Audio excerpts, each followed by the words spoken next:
Hello friends, welcome to the MPTS academy. I hope आप सभी अच्छे होंगे, पढ़ाई कर रहे होंगे, घर पर सेफ होंगे। देखिए, आज के इस लेसन में हम लोग सॉल्यूशन करेंगे एसएससी के द्वारा एग्जाम कंडक्ट कराया जाता है एमटीएस का, उसके प्रीवियस ईयर क्वेश्चंस को। ठीक, प्रीवियस ईयर क्वेश्चंस आपको यहाँ पर प्रोवाइड किया जा रहा है एसएससी के द्वारा। जितने भी एग्जाम्स कंडक्ट किए जाते हैं जैसे कि CGL, CHSL, steno, CPO, MTS और फेज वाइज एग्जाम कंडक्ट किए जाते हैं। ठीक, तो इन सारे एग्जाम्स का जो एसएससी के द्वारा कंडक्ट किया जाता है, इनके प्रीवियस ईयर क्वेश्चंस का हम लोग सॉल्यूशन कर रहे हैं। क्योंकि 2020 में जो है सारे फॉर्म्स जो है फिलअप हुए थे। सीजीएल का भी एग्जाम आपका मई मंथ में होने वाला था इस साल, लेकिन कोविड की वजह से पोस्टपोन हुआ। सीएचएसएल का आपका एग्जाम चल रहा था, तो कोविड के वजह से ही ये पोस्टपोन हुआ। कुछ शिफ्ट में एग्जाम हुए, कुछ शिफ्ट में अभी नहीं हुआ है। ठीक, फिर आपका सीपीओ का भी एग्जाम होने वाला है, स्टेनो होने वाला है और एमटीएस होने वाला है। ठीक, तो इन सारे एग्जाम्स के हम लोग प्रीवियस ईयर क्वेश्चंस, लगभग 5 साल के क्वेश्चंस का हम लोगों ने टारगेट रखा है। ठीक, तो 5 साल के क्वेश्चंस को हम लोगों ने एमपी पब्लिकेशन बुक से बनाया है। ईयर वाइज करके, शिफ्ट वाइज करके, एग्जाम वाइज करके सारे आपको जो है लेसन्स मिल जाएंगे हमारे प्लेलिस्ट सेक्शन में, या फिर आप वीडियो सेक्शन में भी जाकर देख सकते हैं। ठीक, तो अगर आप देखना चाहते हैं जाइए वहां पर और लेसन्स को देखिए। अगर कहीं पर कुछ चीज़ें समझ में आए तो कमेंट सेक्शन बॉक्स में जरूर कमेंट कर दीजिएगा। ठीक है, तो आज हम लोग करेंगे एमटीएस के 7 अगस्त 2019 के सेकंड शिफ्ट के क्वेश्चंस को। ठीक है, यहाँ पर हम लोग इंग्लिश के क्वेश्चंस का सॉल्यूशन कर रहे हैं। अगर आपको इस लेसन का पीडीएफ चाहिए, आप हमारे Telegram channel the MPTS academy को ज्वाइन कर सकते हैं, डिस्क्रिप्शन में लिंक है। क्वेश्चन नंबर फर्स्ट, यहाँ पे आपको डायरेक्शन दिया गया है कि select the most appropriate option to substitute the underline segment in the given sentence. यानी कि आपको एक सेंटेंस दिया गया है, इसमें एक अंडरलाइन सेक्शन है। आपको इसमें जो है उस अंडरलाइन सेक्शन में अगर लगता है कि इंप्रूवमेंट की जरूरत है तो आप गिवन ऑप्शन से करें, नहीं तो फिर नो इंप्रूवमेंट आपको एक ऑप्शन मिलेगा, आप उसके साथ जाएंगे। जो हमारा सेंटेंस है वो है my car broke off on my way to home. ठीक, यहाँ पर देखिए ये ब्रोक ऑफ है, यानी कि ब्रेक ऑफ। ठीक, ब्रोक आपका वर्ब का सेकंड फॉर्म है, यहाँ पे हम इसका प्रेजेंट फॉर्म लेके चलते हैं, ब्रेक ऑफ। ठीक, ब्रेक ऑफ मतलब क्या होता है? ब्रेक ऑफ मतलब होता है क्या कि तोड़ना। अगर हम इसका अर्थ लेकर चलेंगे इस सेंटेंस से अगर, तो my car break off on my way to home, यानी कि मेरा जो कार है वो जब मैं घर आ रहा था तो रास्ते में ही टूट गया। ठीक, यहाँ पर कार के टूटने के बारे में हो रहा है। बाकी अगर हम ऑप्शंस को अगर देखेंगे, ब्रेक के साथ अगर हम डाउन का यूज कर सकते हैं। ठीक, तो ब्रेक के साथ अगर हम डाउन का यूज करेंगे तो इसका मतलब होता है खराब होना। ठीक, ब्रेक के साथ अगर हम आउट का यूज करते हैं तो ब्रेक आउट मतलब होता है चलन से बाहर, यानी कि अप्रचलित। ठीक, तो यहाँ पर अगर हम ऑप्शंस को अगर हम समझ पा रहे हैं तो ऑप्शन जो यहाँ पर ये ब्रेक ऑफ है इसका मतलब होता है टूट जाना। इस सेंटेंस का सही अर्थ नहीं निकल रहा है। ठीक, अगर हम देखेंगे कि ब्रेक के साथ डाउन का यूज करते हैं तो इसका मतलब होता है खराब हो जाना। तो हमारा जो अप्रोप्रिएट सेंटेंस है वो ऑप्शन ए के साथ फिट बैठ रहा है। ठीक, my car broke off on my way to home, मेरा कार जो है जब मैं घर आ रहा था तो रास्ते में वो क्या हुई? खराब हो गई। ब्रेक डाउन मतलब होता है खराब हो जाना। तो यहाँ पर हम लोग यूज करेंगे ऑप्शन ए, यानी कि ब्रेक डाउन आपका फ्रेजल वर्ब यहाँ पर अप्रोप्रिएट होगा। ठीक, तो ये जो आपको जो फ्रेजल वर्ब्स यहाँ पर गिवन ऑप्शंस में दिए गए हैं ये सारे आपको जो है इंपॉर्टेंट है, इन्हें ध्यान रखिएगा। ठीक, और भी अगर आप फ्रेजल लेसन्स चाहिए फ्रेजल वर्ब से रिलेटेड तो आपको डिस्क्रिप्शन में लिंक दे दिया गया है लेसन्स का, आप जाकर उन्हें फॉलो कर सकते हैं। क्वेश्चन नंबर 2, यहाँ पे आपको फिल इन द ब्लैंक करना है। She return the book after she fill in the blanket. She return the book, subject verb का सेकंड फॉर्म ऑब्जेक्ट। कल हम लोगों ने सेंटेंस को देखा था, इस प्रकार का एक सेंटेंस था। अगर कैलकुलेशन को आपने देखा है तो आपको याद होगा कि एक पार्ट आपका जो है सिंपल पास्ट यानी कि पास्ट इंडेफिनिट, और दूसरा पार्ट जो होता है वो पास्ट परफेक्ट होता है। ठीक, पास्ट परफेक्ट। तो यहाँ पर देखिए ये सिंपल पास्ट, पास्ट इंडेफिनिट है, सब्जेक्ट प्लस वर्ब का सेकंड फॉर्म। तो दूसरा पार्ट हमारा पास्ट परफेक्ट यानी कि subject plus had plus object होना चाहिए। ठीक, तो यहाँ पर जो ऑप्शंस है रीड्स, रीड, हैड रीड, आपका right answer is the option C. तो अगर आपके कैलकुलेशंस आपने देखे हैं तो यहाँ पर आपको उस चीज को रिलेट कर पाएंगे। क्वेश्चन नंबर 3, यहाँ पे आपको ग्रामेटिकल एरर को फाइंड आउट करना है। There is few to be said on both sides. देखिए there is few to be said on both sides, both side यानी कि दोनों तरफ जो है कुछ चीजें हैं। ठीक, तो यहाँ पर जो है कुछ, फ्यू, फ्यू का मतलब होता है, फ्यू का जो है हम लोग यूज कब करते हैं? फी का यूज जब हम लोग करते हैं इसका अर्थ ये होता है कि वहां पर जो है कुछ कुछ ही चीजें हैं, मतलब कि नॉट मेनी। फ्यू का अर्थ होता है नॉट मेनी या फिर नन। ठीक, यहाँ पर चूंकि बात हो रहा है कि कुछ चीजें हैं तो यहाँ पर जो है हम लोग यूज करेंगे लिटिल का। ठीक, लिटिल का, तो फ्यू की जगह जो है हम यूज करेंगे लिटिल का। Option B is the right answer. और लिटिल का जो यूज है हम लोग अनकाउंटेबल नाउन के लिए यूज करते हैं। क्वेश्चन नंबर 4, यहाँ पे आपको करेक्ट स्पेल को चूज करना है। डिस्कशन लिखा गया है, सस्पिशन लिखा गया है, एडजर्न लिखा गया है, प्रोसीडिंग्स लिखा गया है। तो डिस्कशन DISCUSSION, तो ये आपका करेक्ट स्पेल का नहीं है। डिस्कशन मतलब होता है विचार विमर्श करना। सस्पिशन इसका मतलब होता है संदेह। एडजर्न मतलब क्या होता है? एडजर्न मतलब होता है स्थगित करना। ठीक, तो यहाँ पर जो आपका करेक्ट स्पेल्ड है वो है आपका option C. Right answer is the option C. Proceedings मतलब होता है कार्यवाही। प्रोसीडिंग्स यानी कि डबल ई की यहाँ पर जरूरत है। क्वेश्चन नंबर 5, यहाँ पे आपको अंडरलाइन सेक्शन में इंप्रूवमेंट की जरूरत है तो करें, नहीं तो फिर नो इंप्रूवमेंट ऑप्शन के साथ जाए। I will write to you when I will reach new Delhi. इस तरह के सेंटेंसेस हम लोगों ने पहले भी बहुत बार किया है। एक पार्ट आपका सिंपल फ्यूचर, दूसरा पार्ट आपका सिंपल प्रेजेंट यानी कि प्रेजेंट इंडेफिनिट। तो प्रेजेंट इंडेफिनिट में अगर हम ऑप्शंस को देखेंगे तो यहाँ पर आपका ऑप्शन ए जो है प्रेजेंट इंडेफिनिट में है। Right answer is the option A. ठीक, I will write to you when I reach new Delhi. अगर आपको कंडीशनल सेंटेंस के लेसन्स को देखना है, ठीक, तो आपको डिस्क्रिप्शन में लिंक दे दिया गया है। कंडीशनल सेंटेंस लगभग आधे घंटे का है, आप चाहें तो उस लेसन को फॉलो कर सकते हैं। जो है जितने प्रकार के कंडीशनल सेंटेंस है आप वहाँ पर आराम से सीख जाएंगे। क्वेश्चन नंबर 6, यहाँ पे आपको एंटोनिम जिसे विपरीत बोलते हैं हम लोग, अपोजिट, उसको आपको बताना है। यहाँ पे क्वेरल का, क्वेरल मतलब होता है झगड़ा, विवाद। अब इसका जो है लड़ाई, अब इसका विपरीत क्या होगा? स्ट्राइफ यानी कि विवाद, फ्यूड यानी कि विवाद, हार्मोनी यानी कि समझौता, बायस यानी कि पक्ष। Right answer is the option C. एक तरफ जो है झगड़ा हो रहा है और एक तरफ जो है समझौता है एक दूसरे में। Right answer is the option C. Question number 7, यहाँ पे आपको अंडरलाइन सेक्शन में इंप्रूवमेंट की जरूरत है तो करें, तो नो इंप्रूवमेंट ऑप्शन के साथ जाए। We must start now unless it will be too late. देखिए अनलेस का हम लोग यूज कब करते हैं?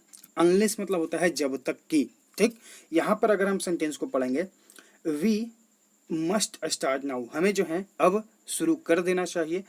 अनलेस जब तक कि यह लेट होता है। ठीक, यहाँ पर जो है इसका अर्थ सही नहीं निकल रहा है। अगर हम ऑप्शंस देखेंगे तो बट मतलब होता है लेकिन यह लेट हो जाएगा, और नहीं तो, और का अर्थ कल भी हम लोगों ने सीखा था, और या फिर अदरवाइज, दोनों का अर्थ होता है नहीं तो। ठीक, ये ऐसा सेंटेंस हम लोगों ने कल भी देखा है। ठीक, तो हम लोग यहाँ पर यूज करेंगे और का, और it will be too late, नहीं तो यह जो है बहुत ही ज्यादा लेट हो जाएगा। कल भी सेंटेंस इस प्रकार का था। क्वेश्चन नंबर 8, यहाँ पे आपको इडियम का अर्थ बताना है। लेट बाईगोन्स बी बाईगोन्स, इसका मतलब क्या होता है? इसका मतलब होता है कि आप जो है पिछले झगड़ा, मान लीजिए कि व्यक्ति ए है और व्यक्ति बी है। ठीक, तो व्यक्ति ए और व्यक्ति बी में जो है लड़ाई चल रहा है। तो यहाँ पर जो है इसका अर्थ ये होता है कि व्यक्ति ए ने जो कहा कि चलिए अब जो है हम अपने लड़ाई को भूलते हैं, ठीक, और आगे बढ़ते हैं।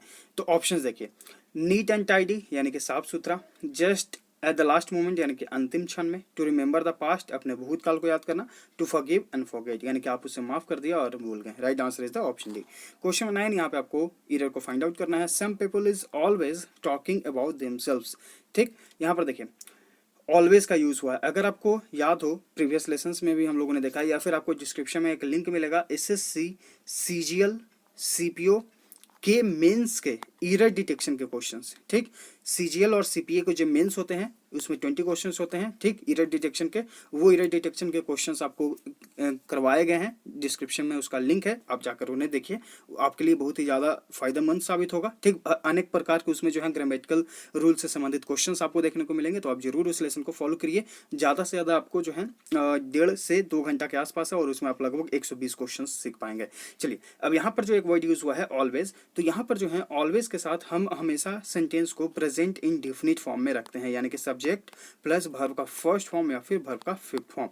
ठीक, तो यहाँ पर जो ऑलवेज का यूज हुआ है इसके साथ हम इस पार्ट को जो है सम पीपुल, यहाँ पर हम टॉक का यूज करेंगे। ठीक, यानी कि प्रेजेंट इंडेफिनिट फॉर्म में रखेंगे तो प्रेजेंट इंडेफिनिट में या तो वर्ब का फर्स्ट फॉर्म यूज होता है या फिर वर्ब का फिफ्थ फॉर्म। ठीक, सब्जेक्ट प्लूरल तो वर्ब का फिफ्थ फॉर्म, सब्जेक्ट सिंगुलर तो वर्ब का फिफ्थ फॉर्म। ठीक, यहाँ पर चूंकि देम सेल्व्स का यूज हुआ है यानी कि सब्जेक्ट हमारा प्लूरल है, इसलिए हम टॉक का यूज करेंगे। तो right answer is the option D. Question number 10, यहाँ पे आपको फिल इन द ब्लैंक करना है। द पैसेंजर्स वेर अफ्रेड, जो पैसेंजर्स हैं यानी कि जो यात्रीगण हैं वो डरे हुए थे, बट द कैप्टन, लेकिन कैप्टन ने उन्हें क्या किया कि यहाँ पर जो है कोई खतरा नहीं है। कॉजेंट यानी कि आगाह किया। ठीक, अस्योर्ड यानी कि उनको जो है आश्वासन दिया। क्लेम्ड यानी कि दावा किया। कन्फाइड यानी कि किसी चीज को गुप्त रखना। ठीक, तो यहाँ पर जो हम यूज करेंगे वो यूज करेंगे अस्योर्ड का, यानी कि कैप्टन ने जो अस्योर किया कि यहाँ पर कोई खतरा नहीं है। Right answer is the option B. Question 11, यहाँ पे आपको ग्रामेटिकल फाइंड आउट करना है। She loved herself so more that she thought of no one else. She loved herself, ठीक, कोई दिक्कत नहीं। So more that she thought of no one else, कोई दिक्कत नहीं। यहाँ पर जो दिक्कत है वो है मोर वाले वर्ड में है, मोर की जगह मच का यूज करेंगे। क्यों यूज करेंगे? यहाँ पर एक वर्ड यूज हुआ है लव, लव जो है इसको आप काउंट नहीं कर सकते हैं, और जो अनकाउंटेबल नाउन होता है उसके लिए हम यूज करते हैं मच का। Right answer is the option यहाँ पे हो जाएगा सी। क्वेश्चन नंबर 12 में आपको फिल इन द ब्लैंक करना है। Akbar had a fill in the blank राइन देन अकबर, यहाँ पर सॉरी बाबर, एक है अकबर और एक है बाबर। ठीक, यहाँ पर दो लोगों के बीच में कंपैरिजन हो रहा है कि इनके जो है लंबा जो है राइन था इसके मुकाबले। तो दो लोगों के बीच जब कंपैरिजन होता है तो यहाँ पर हम लोग यूज करते हैं कंपैरेटिव डिग्री का। दो से ज्यादा चीजों के बारे में जब कंपैरिजन हो तो हम लोग यूज करते हैं सुपरलेटिव डिग्री का। ठीक, तो यहाँ पर दो लोगों के बारे में बात हो रहा है, अकबर और बाबर। ठीक, इसलिए जो हम यहाँ पर कंपैरेटिव डिग्री का यूज करेंगे। तो ऑप्शन अगर हम देखेंगे तो ये एलिमिनेट, ये तो सुपरलेटिव डिग्री या positive degree. Right answer is the option B. आते हैं क्वेश्चन नंबर 13 पे। यहाँ पे आपको एंटोनिम बताना है, यहाँ के विपरीत शब्द डिस्ट्रॉय का। डिस्ट्रॉय मतलब होता है बर्बाद करना, नष्ट करना। ठीक, इसका विपरीत क्या होगा? ऑब्लिटरेट यानी कि मिटाना, बर्बाद करना। एबॉलिश समाप्त करना। प्रिजर्व यानी कि संरक्षित करना। शाइन यानी कि चमकना। Right answer is the option C. Question 14 यहाँ पे आपको फिल इन द ब्लैंक करना है। The frightened convict fill in the blank for mercy, जो डरा हुआ कन्विक्ट है, जो आरोपी है, उसने मर्सी के लिए क्या किया? साउट यानी कि चिल्लाया, विस्पर्ड यानी कि बुदबुदाया, मुमल यानी कि गड़गड़ाया, प्लीडेड यानी कि निवेदन किया। Right answer is the option D. जो डरा हुआ आरोपी है उसने दया के लिए जो है भीख मांगी, निवेदन किया। क्वेश्चन नंबर 15 यहाँ पे आपको इडियम का अर्थ बताना है। To lead by the nose, इसका मतलब क्या होता है? To lead by the nose इसका मतलब होता है कि आप जो है किसी पर पूर्णतः नियंत्रण पाना चाहते हैं। To hit someone on the nose, किसी के नाक पर चोट पहुंचाना। टू कंप्लीटली कंट्रोल समवन, किसी को नियंत्रित करना पूर्ण तरीके से। Right answer is the option B. To burden someone with work, यानी कि किसी को बोझ के तले आप दबा देते हैं। ठीक, to depend totally on someone, यानी कि आप किसी पर जो है पूर्ण तरीके से निर्भर करते हैं। और यहाँ पर आप ध्यान दीजिए कि डिपेंड के साथ आपको प्रीपोजिशन ऑन का यूज करना है, या फिर आप अपॉन का भी यूज कर सकते हैं। क्वेश्चन नंबर 16, ये सारे फिक्स्ड प्रीपोजिशन जो है आपको ऑलरेडी बताया गया है। डिस्क्रिप्शन में फिक्स्ड प्रीपोजिशन का लिंक दे दिया गया है। आपको एक प्लेलिस्ट मिलेगा, important previous year synonym, antonym, phrasal verb सारे आपको एक लेसन में मिल जाएंगे। उस प्लेलिस्ट का डिस्क्रिप्शन में लिंक है, आप प्लेलिस्ट सेक्शन में भी जाकर विजिट कर सकते हैं। क्वेश्चन नंबर 16 यहाँ पे आपको सिनोनिम बताना है ईगर का। ईगर मतलब होता है उत्सुक। इसका जो है प्रवाची क्या होगा देखते हैं। सेटिस्फाइड यानी कि संतुष्ट, एक्टिव यानी कि सक्रिय, कीन यानी कि उत्सुक। Right answer is option C. Alert यानी कि चौकन्ना। क्वेश्चन नंबर 17 यहाँ पे आपको वन वर्ड सब्स्टिट्यूशन बताना है। पर्सन विथ नो फिक्स्ड एडोब, यानी कोई ऐसा व्यक्ति जिसके रहने का एक फिक्स स्थान नहीं है। आर्टिस्ट यानी कि कलाकार। क्रूसेडर यानी कि धर्म युद्ध को जो है आगे लेके चलने वाला। ठीक, नोमेड यानी कि घुमक्कड़। Right answer is option C. Terrorist यानी कि पर्यटक। क्वेश्चन 18 यहाँ पे आपको सिनोनिम प्रवाची शब्द बताना है। स्ट्रेंज का, स्ट्रेंज मतलब होता है विचित्र। डिस्पेयर यानी कि निराशा। एबनॉर्मल यानी कि असामान्य, विचित्र। Right answer is option B. Conventional यानी कि पारंपरिक। नेचुरल यानी कि प्राकृतिक। क्वेश्चन 19 यहाँ पे आपको डब्ल्यूएस का बताना है। A polygon with 8 sides and 8 animals, यानी कि सॉरी एनिमल्स नहीं एंगल्स। ठीक, जिसके 8 साइड्स हैं, 8 एंगल्स हैं। ट्राइंगल यानी कि त्रिकोण, इसका 3 हो गया। हेक्सागोन यानी कि षष्ठ, इसका हो गया octagon. Right answer is option C. Pentagon यानी कि पंच। आते हैं क्वेश्चन नंबर 20 to 24, या सॉरी यहाँ पे 20 to 24 जो है आपको फिल इन द ब्लैंक करना है। चलिए पढ़ते हैं। द हरमिंदर साहिब, हरमिंदर साहिब जिसे हम लोग दरबार साहिब भी बोलते हैं। ठीक, द हरमिंदर साहिब जो जाना जाता है दरबार साहिब के नाम से भी, इज अ गुरुद्वारा, वह जो है गुरुद्वारा है। ऑप्शंस हैं लोकेट, लोकेटेड, लोकेट्स या फिर लोकेटिंग। यहाँ पर देखिए इज, तो इसके बाद हम जनरली वर्ब का थर्ड फॉर्म यूज करते हैं। तो यहाँ पर जो है लोकेटेड का यूज करेंगे। Located in the city of Amritsar, तो जो अमृतसर के सिटी में लोकेटेड है, स्थित है। ठीक, it fill in the blank an eminent pilgrimage site, यह जो है क्या है? ईट। तो देखिए ईट का यूज हुआ है, तो ईट के साथ हम आर का यूज करेंगे नहीं। वास का यूज यहाँ पर होगा नहीं, क्योंकि सेंटेंस हमारा प्रेजेंट में बन रहा है। और हैज का यूज हम लोग जनरली पॉजेसिव को दिखाने के लिए, फिर प्रेजेंट परफेक्ट में बनाने के लिए यहाँ पर हम लोग यूज करेंगे इज का। ठीक, it is an eminent pilgrimage site, यह जो है बहुत ही महत्वपूर्ण पिलग्रिमेज साइट है, यानी कि धार्मिक स्थल है। Fill in the blank Sikhism, किनका? तो सिखिज्म का। तो यहाँ पर जो है ऑफ का यूज करेंगे। ऑफ सिखिज्म यानी कि सिख जो हैं, तो उनके लिए जो है ये बहुत ही महत्वपूर्ण पिलग्रिमेज साइट है, यानी कि धार्मिक स्थल है। It is usually fill in the blank the Golden Temple in English. It is usually उनको इंग्लिश में क्या कहा जाता है, तो यहाँ पर हम लोग यूज़ करेंगे कॉल्ड का। कॉल्ड मतलब कि कहा जाता है, पुकारा जाता है, ठीक। तो उन्हें इंग्लिश में जो है क्या कहा जाता है, गोल्डन टेम्पल कहा जाता है। जो हरमिंदर साहिब है, जिसे हम लोग दरबार साहिब भी बोलते हैं, उसे इंग्लिश में गोल्डन टेम्पल कहते हैं। Fill in the blank, it is plated with gold, क्योंकि यह जो है गोल्ड के साथ प्लेट किया गया है, ठीक। तो क्योंकि के लिए हम लोग यहाँ पर जो गिवन ऑप्शन हैं उसके लिए यूज़ करेंगे बिकॉज का, ठीक। तो यहाँ पर जो आपका राइट आंसर है वो है आपका ऑप्शन डी। चलिए क्वेश्चन नंबर 25, यहाँ पर आपको करेक्ट स्पेल को चूज करना है। एक्सप्लानेशन, यहाँ पे right answer is the option है। देखिए जब हम लोग एक्सप्लेन लिखते हैं, ठीक, तो एक्सप्लेन का करेक्ट स्पेल ये होता है, लेकिन जब हम लोग एक्सप्लानेशन लिखते हैं, एक्सप्लानेशन, तो यहाँ पर जो है आई को रिमूव करना पड़ता है। Right answer is the option ए। बाकी ऑप्शन देखेंगे तो सबमिशन, SUBMI यहाँ पे यूज करना होगा। सबमिशन यानी कि प्रस्तुति करना, जमा करना। कॉन्क्यूअर, CONQUER, कॉन्क्यूअर मतलब कि जीत। कॉन्फिडेंस, CONFIDENCE, यहाँ पे एस की जगह सी का यूज करना। कॉन्फिडेंस यानी कि आत्मविश्वास, ठीक। तो ये है 1 से 25 तक का डिटेल में सॉल्यूशन। आई होप आपको हर एक क्वेश्चन अच्छे समझ में आ गया होगा। आप हमारे टेलीग्राम चैनल को ज्वाइन करिए। उसके सर्च आइकन में आप सर्च करेंगे सिनोनिम, एंटोनिम, तो इस नाम से आपको बहुत सारे PDF मिलेंगे। सारे PDFs को आप डाउनलोड करके जो है उन्हें याद कर लीजिए। सारे SSC के द्वारा पूछे गए प्रीवियसली आस्क्ड सिनोनिम, एंटोनिम्स हैं, ठीक। या फिर आप लगभग 25 से 30 दिन पहले के भी लेसन्स को स्क्रॉल करके ऊपर जाएंगे तो आपको ये लेसन्स मिल जाएंगे, ठीक है। तो लाइक करिए, ज़्यादा से ज़्यादा अपने स्टडी ग्रुप्स में शेयर भी करिए, ठीक। और अगर आप चैनल पर पहली बार विजिट भी कर रहे हैं तो चैनल को सब्सक्राइब कर लीजिएगा, ताकि आपके पास नोटिफिकेशन जाता रहे, आप अपडेट होते रहें। हम लोग मिलते हैं आगे के लेसन्स में। Thank you.